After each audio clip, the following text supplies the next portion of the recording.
Congratulations హఫ్సూన్ గారు. ఇప్పుడు మీ భావన తెలియజేయవలసిందిగా అభ్యర్థన.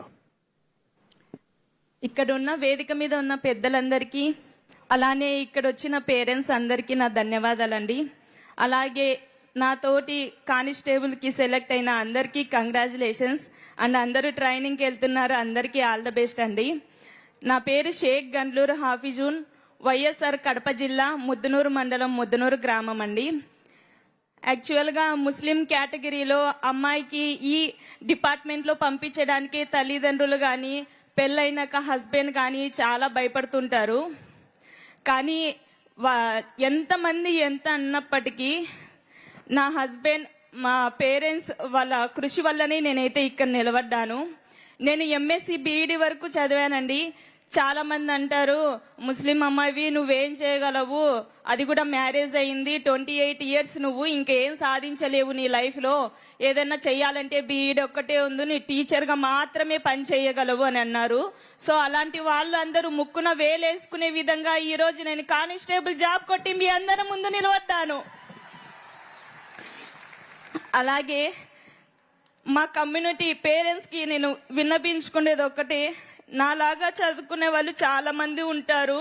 సో మీ అమ్మాయి స్టేట్ ఫస్ట్, డిస్ట్రిక్ట్ ఫస్ట్ అని చెప్పుకోవడమే కాకుండా వాళ్ళని చదివించి వాళ్ళు కోరుకున్న జాబ్ని వాళ్ళు సాధించే విధంగా వాళ్ళకు సపోర్ట్ చేయండి చాలు. పెళ్లిళ్ళు చేసి వాళ్ళ కళల్ని అక్కడే అనగదొక్కద్దు ప్లీజ్, ఇదొక్కటి మీకు చెప్తున్నాను. అలానే మారుమూల ఉన్న ప్రజలు చాలా మంది ఉంటారు. సో మీరు ఎలాంటి ఇబ్బంది వచ్చినా సరే మీరు భయపడకుండా, మీకు టీచర్స్ కానీ ఇంట్లో పేరెంట్స్ కానీ మీ చుట్టుపక్కల ఉన్న వాళ్ళని కానీ అడిగి, నేను 10th చదివితే దీనికి ఏ జాబ్స్ ఉన్నాయి, ఇంటర్ చదివితే దీనికి ఏ జాబ్స్ ఉన్నాయి, ప్రతి ఒక్కటి అప్లై చేస్తూ ఉండండి. మనకి అయిపోయిన ఏజ్ మళ్ళీ తిరిగి రాదు. సో నోటిఫికేషన్స్ ఎప్పుడు వస్తున్నా అప్లై చేస్తూ ఉండండి.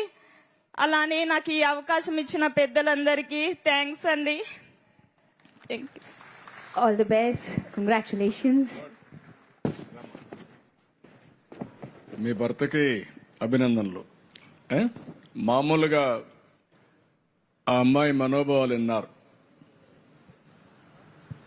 మామూలుగా ఆడపిల్లల్ని చదివించరు. చదివించాలంటే శ్రద్ధ ఉండదు. అందులో ముస్లిం ఆడపిల్లని పోలీస్ శాఖకు పంపించాలంటే అసలే ఇష్టం ఉండదు. అలాంటప్పుడు భర్త, తల్లిదండ్రులు ఆ అమ్మాయిని ఆశీర్వదించారంటే శబాష్, వాళ్లకు మనస్ఫూర్తిగా అభినందనలు, గట్టిగా చప్పట్లు కొట్టి అభినందించాలి. వీళ్ళ బాబు కూడా 8 సంవత్సరాల బాబు. ఈవిడ మనోస్థైర్యం, బాబు తల్లికి అండ. ఇంకొక పక్కన చూస్తే ఒకసారి ఆశ వదులుకుంటారు పెళ్ళైతే. అందులో బాబు కూడా ఉంటే వాళ్ళ బాగోగులు చూసుకుంటూ అసలు ధ్యేయాన్ని వదులుకుంటారు. కానీ ఆ అమ్మాయిలో ఒక పట్టుదల ఉంది, కసి ఉంది, నేను కూడా పైకి రావాలనే తపనుంది. ఆ తపనే ఈరోజు ఆ అమ్మాయికి ఈ స్థాయికి తీసుకొచ్చింది. ఎంఎస్సి బీఈడి వదిలిపెట్టద్దమ్మా, ఇంకా నీకు భవిష్యత్తు ఉంది, నువ్వు కష్టపడు, నీ యొక్క పట్టుదల చూస్తే నాకు ఒక నమ్మకం ఉంది, ఇంకా మంచి ఉన్నత స్థాయికి ఎదుగుతావు. రెండోది, ఆ అమ్మాయిలో ఒక సందేశం ఉంది. ఆ సందేశాన్ని మీరు విన్నారు. చిన్నప్పుడు పెళ్లిళ్లు చేసి ఆడబిడ్డల్ని పంపించేసి వాళ్ళ యొక్క ధైర్యాన్ని దెబ్బతీయడమే కాకుండా వాళ్ళ కోరికలను చంపేసే పరిస్థితికి వస్తున్నారు. ఆ పని చేయొద్దని తల్లిదండ్రులకు అప్పీల్ చేస్తూ యువతకు కూడా ఒక మెసేజ్ ఇచ్చింది. వయసు అయిందనో లేకుంటే ఇంకొక సమస్య వస్తుందనో ఆపద్దండి, ప్రతి ఒక్క దానికి ప్రయత్నం చేయండి, తప్పకుండా విజయాన్ని సాధిస్తారని యువతకు ఒక బ్రహ్మాండమైన సందేశం ఇచ్చిన ఈ అమ్మాయిని మనస్ఫూర్తిగా గట్టిగా చప్పట్లు కొట్టి, అన్ని అడ్వర్స్ కండిషన్లో విజయాన్ని సాధించిన వారే నిజమైన విధేతలు. అలాంటి అమ్మాయిని నేను మనస్ఫూర్తిగా అభినందిస్తున్నా.